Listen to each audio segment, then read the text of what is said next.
Hi everyone, in this video we're going to discuss the PVE tier list, similar to the PvP tier list that I did last week. I've decided, let's do a PVE tier list as well. Now PVE is a little bit broader than PvP, right? Because there's a lot of different areas and the characters are usually very specific to those areas. So just keep that in mind. I will just go through all of them across all the different types of PVE areas, and I'll try to mention where each unit is good at, so that you have a good idea of what units to target for specific areas in the game. Now, of course, there's a lot of different units. Now, half of these are not released yet on global server. They're like Taiwanese only. So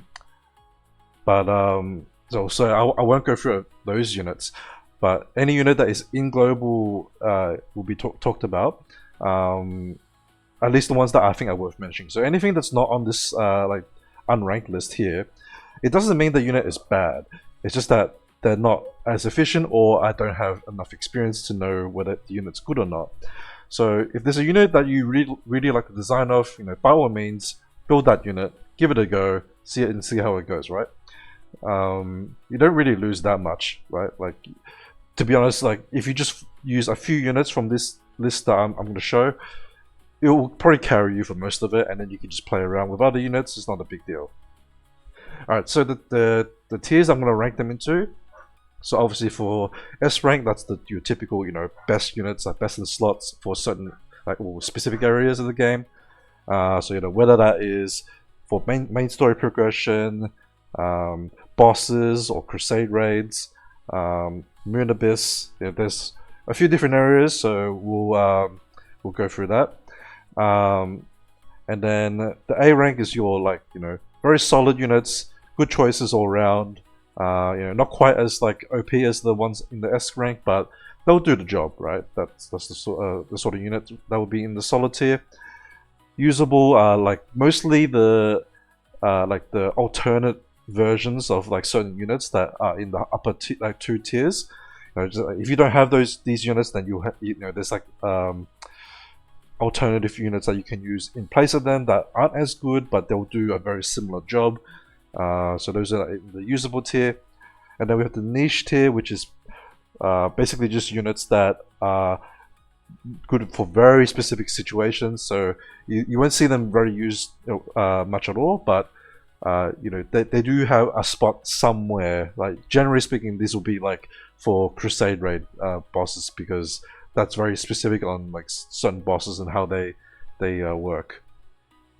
Alright, so these units are not listed in any particular order. I kind of just threw them in randomly. So I'll just go from left to right in order. So Mizo, actually I won't talk about Mizo just yet. I want to talk about Lena first. Alright, so Lena is one of the better PvE units. She is probably the best all-round support. She does attack buff, armor buff, and damage reduction. So they're all very useful for various PvE areas, like Moon Abyss and Crusade Raids. Not all Crusade Raids, but she is often used in Crusade Raids because she provides quite a lot of buffs. But to get the attack buff, she does need to be rank 5, so just keep that in mind. She does need some investment, but definitely one of the better supports. Now, going back to Mizo, the reason I'm talking about Mizo second is because she's basically the replacement for Lena, right? So I'm gonna I wouldn't say she's usable, but I would say she's pretty borderline solid unit. You could still use her. I would say if you already have a rank 5 plus Lena, you probably won't use Mizo anymore, but before then, Mizo's still a pretty reasonable unit to use, so worth leveling her up.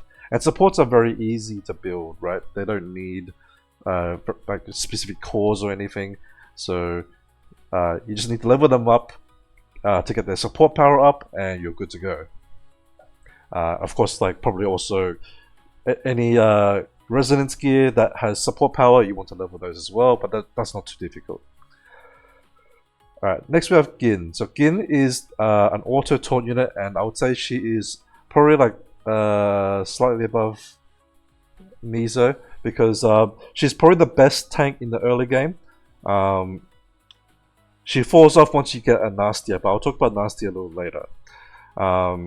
But as a beginner, actually these two units specifically are the two SR units you should be picking for your customized banner, and then trying to pull for both Morgan and Farnese, which I'll of course go over later on because they're both good PvE units. But for the SR units, you want these two because Gin will provide the auto tank, which is only available on 2 units currently. Of course, Gin being one of them, and she's, because she's SR, she's quite easily accessible and reasonably easy to build. Mizo is a good support buffer for your tanks because she provides armor and healing. Still fine to use on to splash onto your DPS as well if you can. Just depends on your positioning. But yeah, these two are the recommended units to take at the start of the game. They will phase out later, but they'll last you a fair while, so they're worth picking up. Alright, next we have Franca. So Franca is, I would say, top of solid. She's probably the most versatile attack buffer and healer. Like she does it all. She heals, buffs attack, buffs crit rate, and she hits 3 tiles, right, which is quite good. Plus she's a free-to-play unit. You get her for free at the beginning of the game. Easy to build, easy to skill up, so worthwhile investing into her. And she should be your first over limit gear, or at least I would recommend her to be your first over limit unit. Because she's used in basically, or she can be used basically anywhere, PvP and PvE. So you'll use her to pair with your DPS and crusade raids and stuff like that, especially if you have to take multiple rounds of combat, because she can heal your DPS up after a Tina buff goes out, which also reduces the health of your DPS. So this makes it so that unit won't die. Right? I'll discuss that a little bit more in detail when we get to Tina. Yeah, so good all-round solid unit. Next we have Xiao Wu. So Xiao Wu is I would say a core unit for crusade raids specifically, but she does require, well, for one, she's not like an easy unit to obtain, right?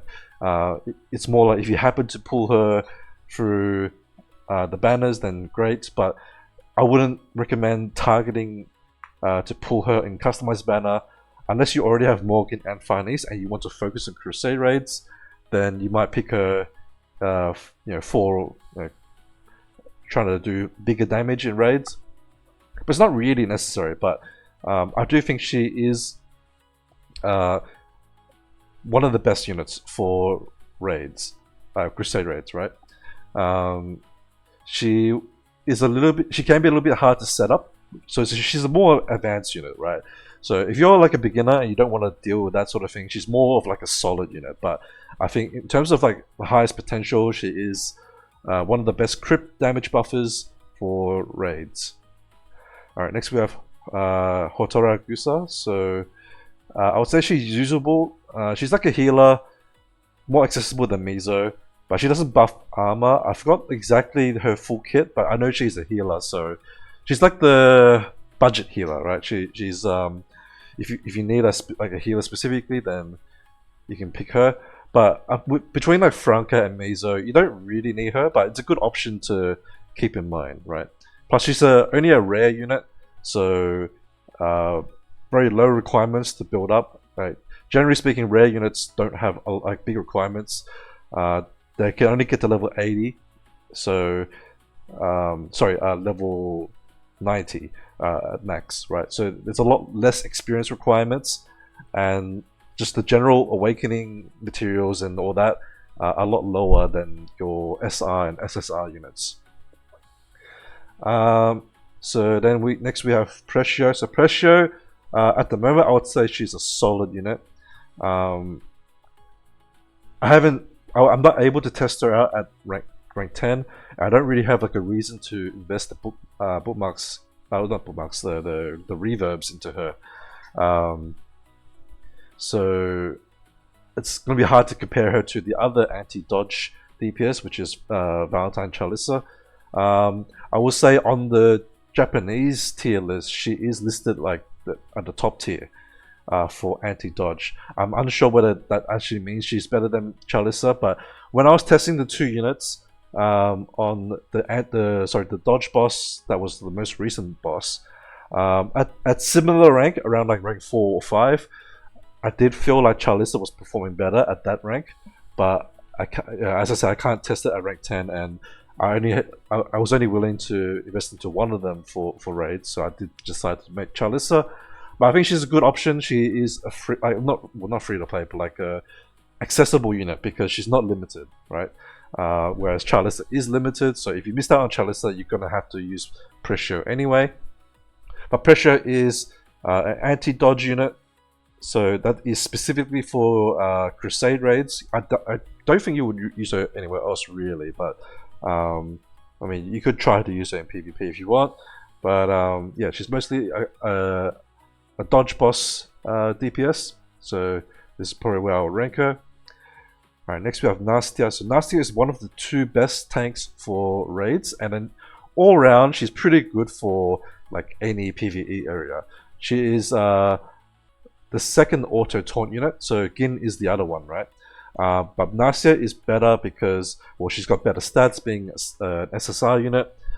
She is a guard specific typing, so she benefits off units like Mo and Clock if you're running them.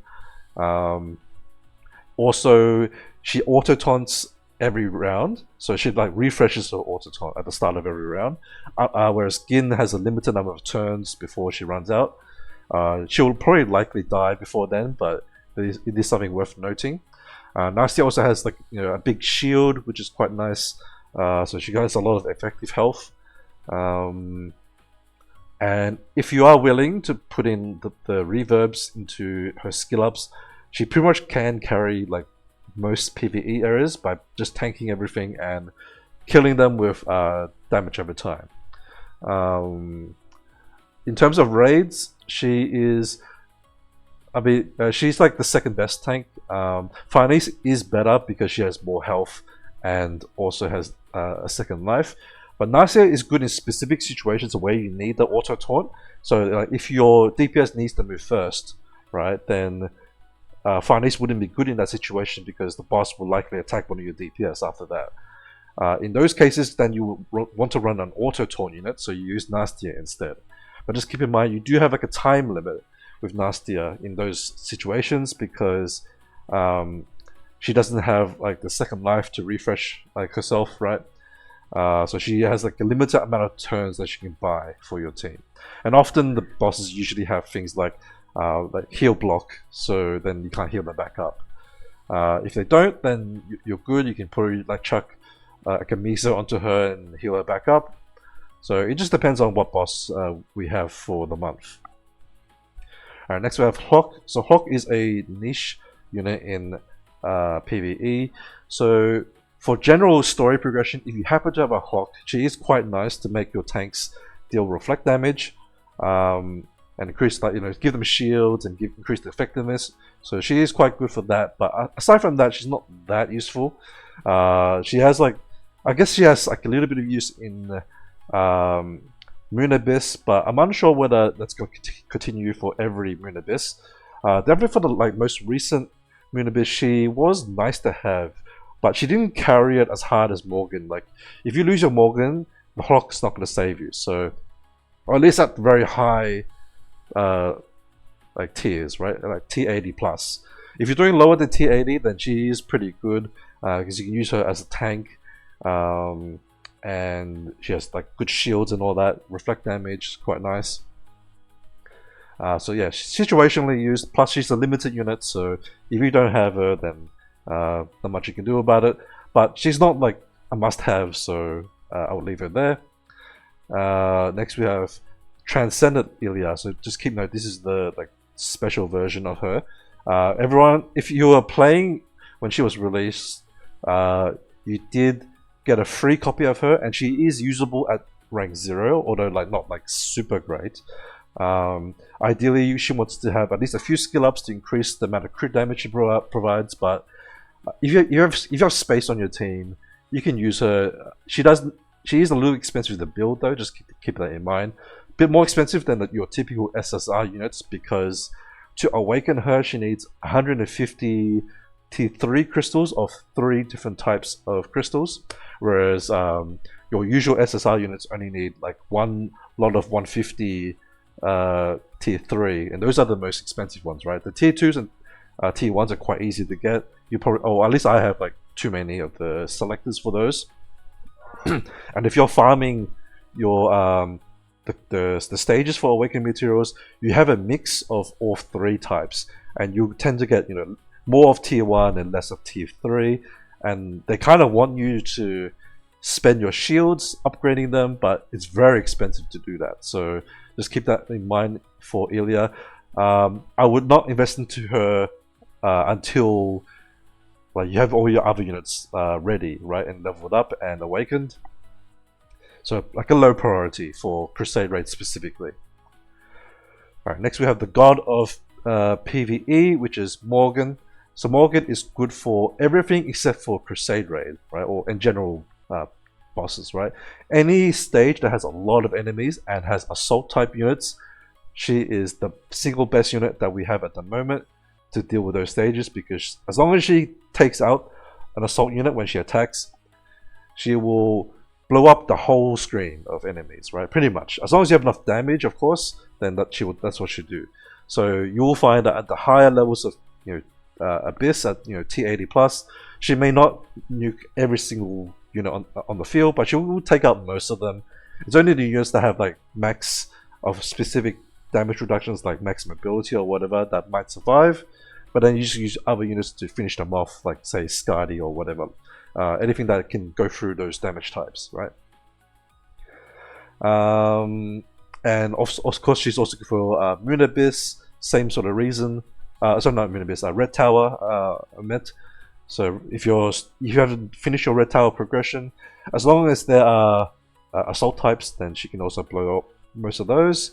So it's good for that.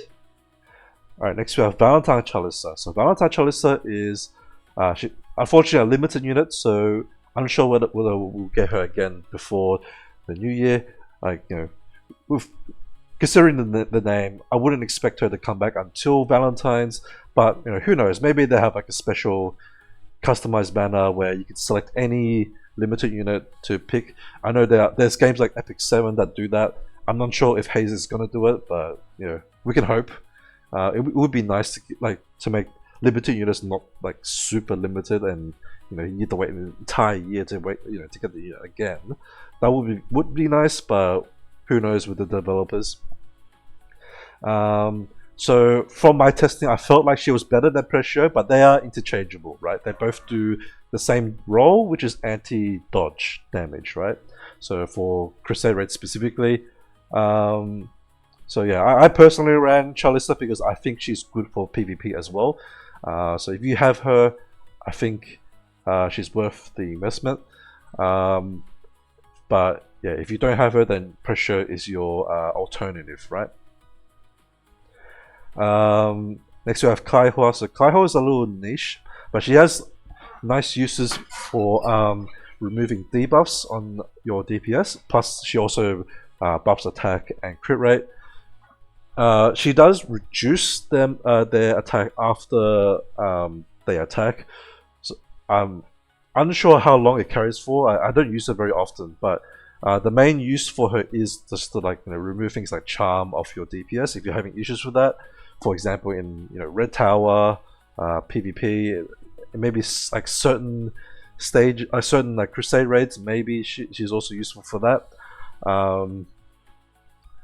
So that's her primary use. Now she does have a secondary use where she'll be good for a unit that I'll talk about later, which is Avedi.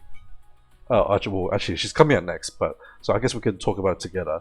So so Avedi, I'm gonna put her. She's basically similar to Zhao Wu, right? They're pretty much similar, like the same ranking. They're both crit damage buffers, and they're both conditional, right? They require certain conditions to be met before they do their like EX version of the crit damage buff. Avedi's requires a unit to be Oh, sorry, she requires herself to be lower than 50% health before she moves.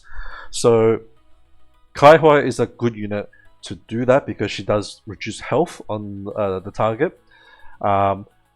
And she also splashes her buff, right? So you don't necessarily need her to directly target the DPS, right? You can target Evedi and then have Evedi like position to splash onto a DPS if you want the buff on your DPS as well. But just keep in mind, if you do that, the DPS will also lose health, so that could be a detrimental depending on your team setup.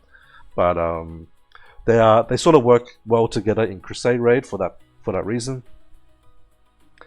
So I'll rank these two around here, right? So they have so like Kaiha has her uses, but not like a core unit or anything like that.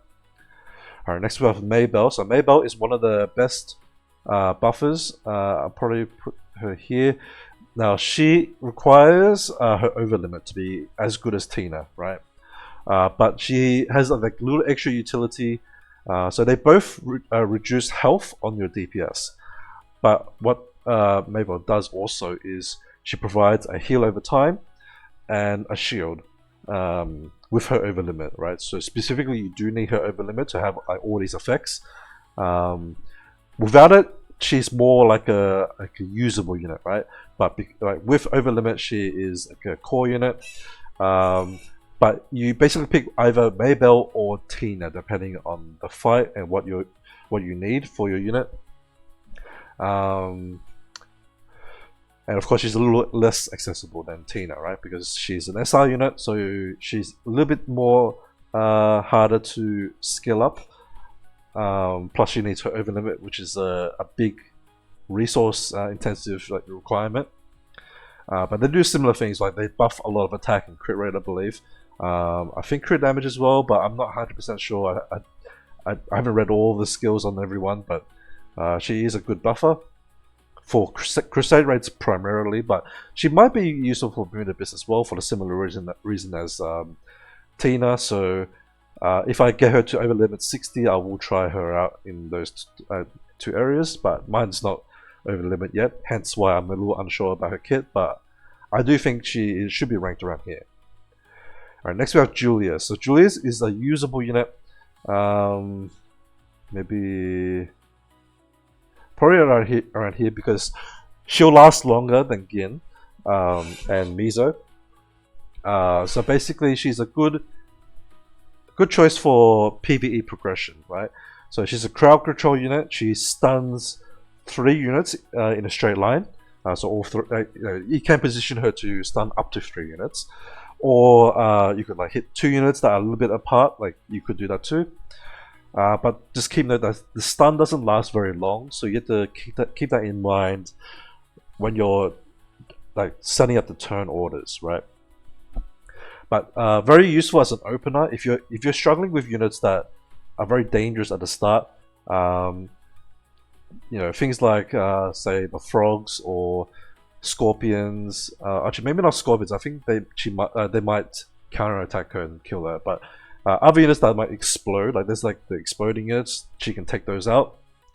I think maybe with overlimit she can ignore counterattack. I can't remember exactly her kit, but so that she could be good against the scorpions when that happens. But yeah, she's a good overall progression unit. Munibis limited use as well, I guess, like because it depends whether you're selecting the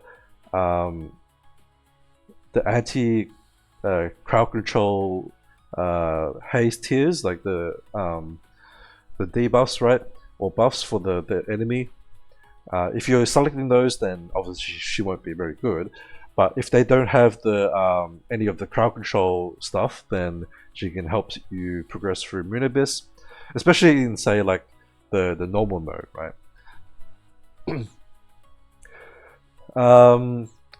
I think eventually she might fall off in terms of PVE, aside from like side story. If you don't have a Morgan mostly, but probably won't fall off as hard as like these two. Next we have Farnese. So Farnese is the best tank for pretty much everything.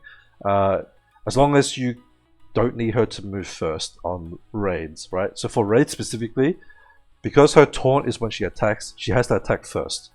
So that depends on what the boss does after it takes its turn. For some bosses, it's better for your DPS to attack first, in which case you would use Nasty instead, right? But if you have these two units, you will be covered on like bossing at least.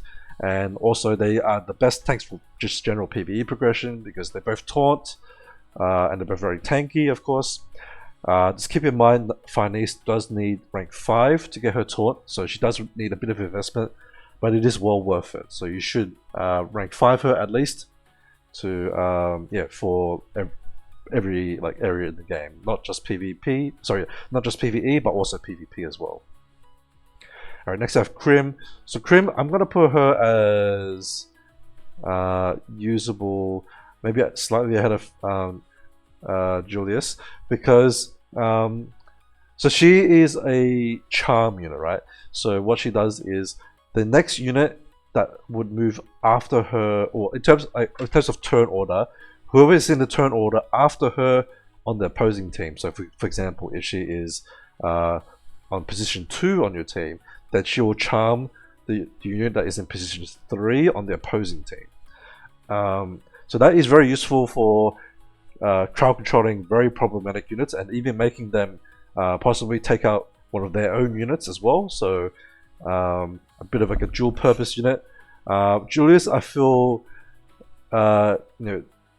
I think they're very similar. Like they just do crowd control in different ways. Like Julius stuns 3 units, so that can be better in certain situations. But yeah, and also they're like Krim.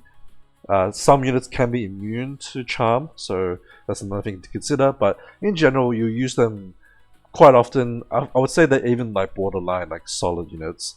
But it's more just that like in PVE for non boss raids where you would use Krim and Julius, once you get a Morgan, you really don't need any other unit for most stuff. It's only really for Moon Abyss at the moment at T80 plus where you might use units to follow up after Morgan, but for like all your story progression and all that, I haven't really seen any unit that survives a fully built Morgan, so I will just use Morgan for most PvE areas. But until you get like a Morgan, or like at least when you can build it, these two will be great for like just crowd controlling your way through story progression.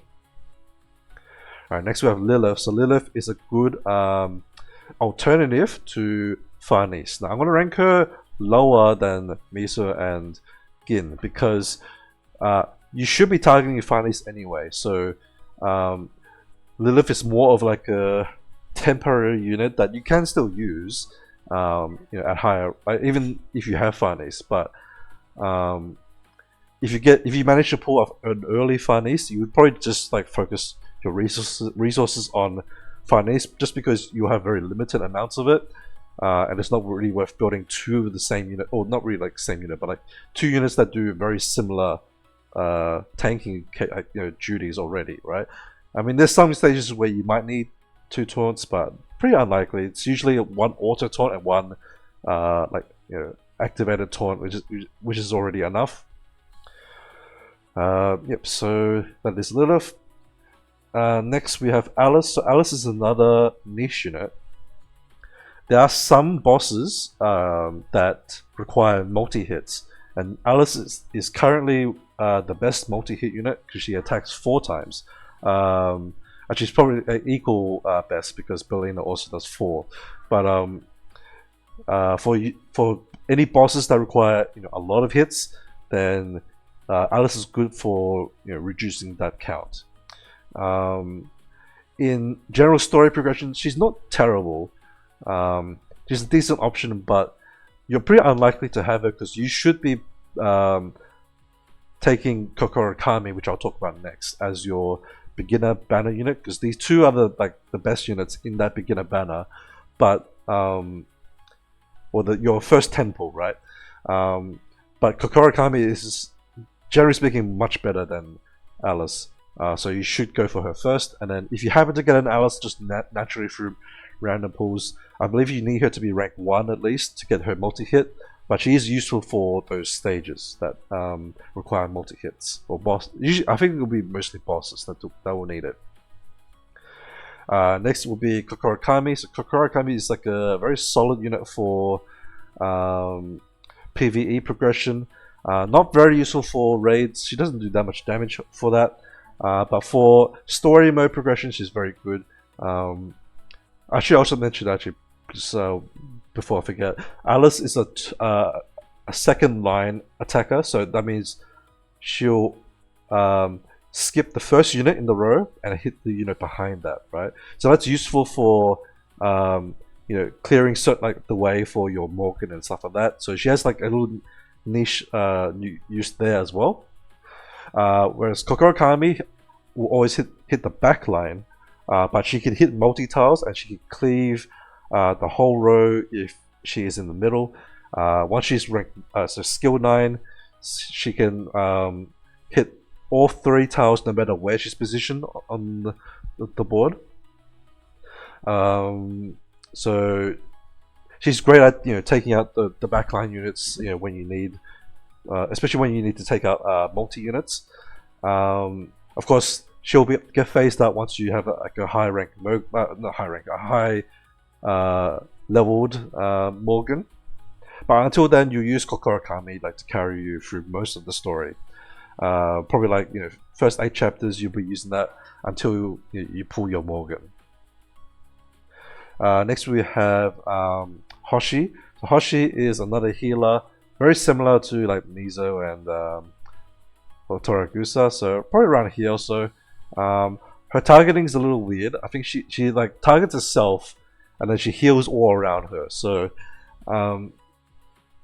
it can be a little annoying to position her, but it's a reasonable unit to use if you need a healer specifically. But yeah, that's probably enough to talk about her. I don't think I wouldn't recommend you to use her over Mizo, generally speaking. I think Mizo is a lot easier to use. Next we have Fleur. So Fleur is a core unit if you have max over limit. So I'd say probably around here.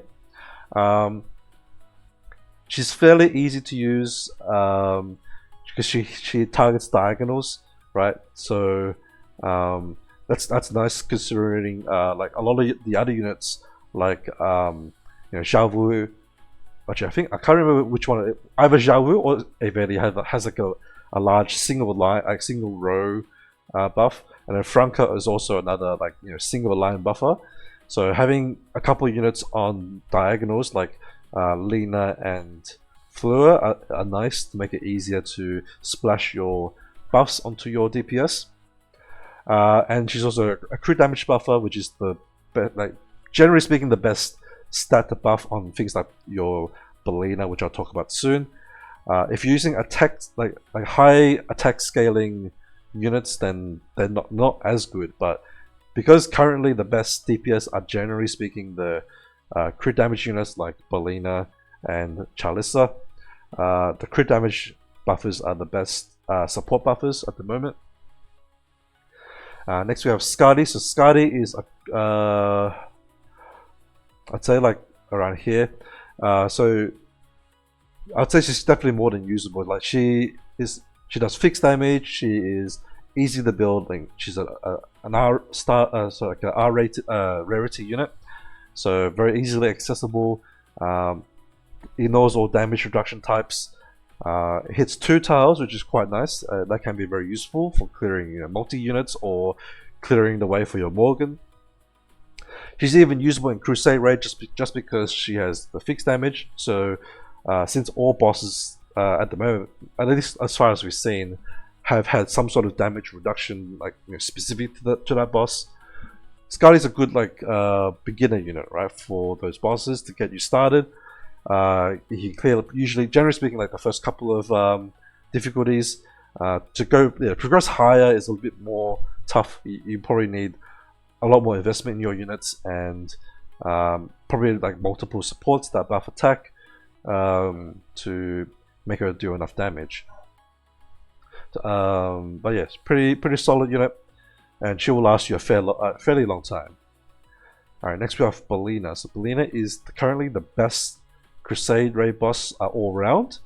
Specifically, she is her primary purpose is to be anti-resistance, right? So we haven't had like an anti-resistance boss for a couple of bosses, but she's good for those specifically. Unfortunately, she is a limited unit though, but there is an alternative which I'll talk about soon.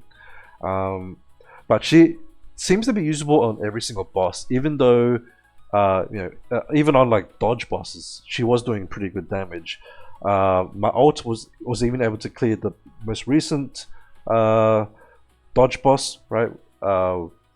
Even though it's not the most efficient, but I was able to do it on the hardest difficulty with a free-to-play account. So overall, if you have her, she's a good jack of all trades, right? The only time she gets outclassed is on, or generally speaking at least, is for 85% armor and above, in which case she'll get outshined by Zhao Meng, which I'll talk about next. But she seems to be usable on all bosses at least. And at worst, you could at least clear probably the second or third highest difficulty, and that will be plenty to clear out all your rewards. So if you manage to if you manage to get one in the past, or maybe in the future she comes back for a rerun, more worth picking up. And you do want her to be skilled up, right? But just use reverbs on her. That'll be fine. She needs to be at least rank 4. So then the next ideal would be to be rank 10, of course. But rank 4 is good enough in general. And next we have Zhao Meng. So Zhao Meng is another specifically she targets specific bosses, which is armor, right? Like I just talked about with Belina. So I'll put her at the lower end of chord, mostly just because we haven't seen an armor boss for a very long time. But once we do get one, then for the units that are specific to damage types, which is Zhao Meng, Chalissa, their rating will obviously go up for those bosses, right? But it's only very specific to those bosses, so that's why I have them on a lower scale of the core units. Alright, next we have Tina. So Tina is similar to Maybell, and I will rank her above Maybell just because she's easier to build. Lower experience requirements, being a rare unit. Easier to get rank 10 because blue reverbs are everywhere, and of course you'll probably naturally get her to rank 10 fairly easily with just your general summons. And she doesn't need an over limit to work. So for those reasons, I'd say she's better than Maybell. But in terms of actual, toe-to-toe in combat, they're pretty much very similar already. So not too much of it, not too big of a difference, right? More the convenience of being able to build one easier. Alright, next we have Rodnia. So Rodnia I'm going to put in the usable tier. Probably I'm going to put her higher, only because Belina is a limited unit, and Rodnia is the alternative anti-resistance unit.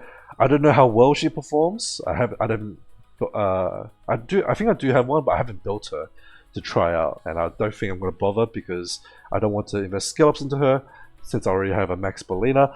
But if you don't have Belina, then your Rodnia will be your anti-resistance DPS.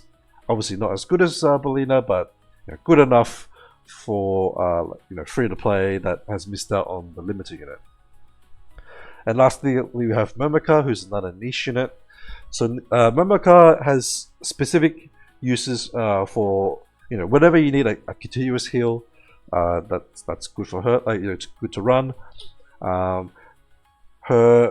She has a passive which negates one attack on her, which can be situationally good in the more advanced boss raids, right? So I wouldn't say that you would use her in every boss raid, but in certain boss raids where you need to a heal on your tank, or maybe you need a heal on your DPS, or you need her to eat an attack, but you need her to survive more than one turn. because of that skill nullifier. You know, she can tank 2 hits before she dies, and that can be situationally good on certain bosses, right? But for most people, I wouldn't recommend to use her for that because I think it's a bit advanced, and you do need like a very specific team. Like it's in teams where you're looking to run Zhao Wu, Avedi, and trying to max damage. In order to clear most bosses, it doesn't seem like you would really need anything too advanced, right? So she's more of a niche unit for that reason. Additionally, for the Moon Abyss, depending on what changes happen each time Moon Abyss comes back, because what I did notice on the second Moon Abyss was one of the major like haze points was changed to a different skill altogether, and that reason meant I didn't need Moment Cut anymore because well, one, I had a clock for shields, but 2, I wasn't reflecting as much damage, so I didn't need the shield from Momika's buff, right? But I did use her in the first season, so who knows what happens in the future seasons for Moon Abyss, but I want to keep in mind, because she doesn't need to be high level. You should leave her at level 55, just to make sure she can be awakened, because she has good, like, well, she has decent uses in PvP as well, so I would rather just leave her at level 55 and not, you know, grief myself in case I need her to be at a lower health in the future. Alright, so that's all the units that I think are worth mentioning. I know this video is quite long already, so thanks for sticking with it. I was quite detailed. I was intending to try to keep it a bit more brief, but let me know for future tier lists. Do you want me to try to cut down on like the explanations, or is it actually useful to know like all the uses and all that, especially like every time I do one, because I'll probably do this again in a few months' time, depending on how quickly new units come in and change the meta game, right? Because I know there's like, for example, there's other similar units to Morgan for like in assault and heavy that do something similar to her that nuke the whole screen. So that might change things in the future, but yeah. If you have any strong opinions about that, let me know. I haven't done tier lists like before on at least for like a YouTube video, so good to get some feedback on that. Anyway, that's all for now. Thanks for watching, and I'll see you in the next video. Bye bye.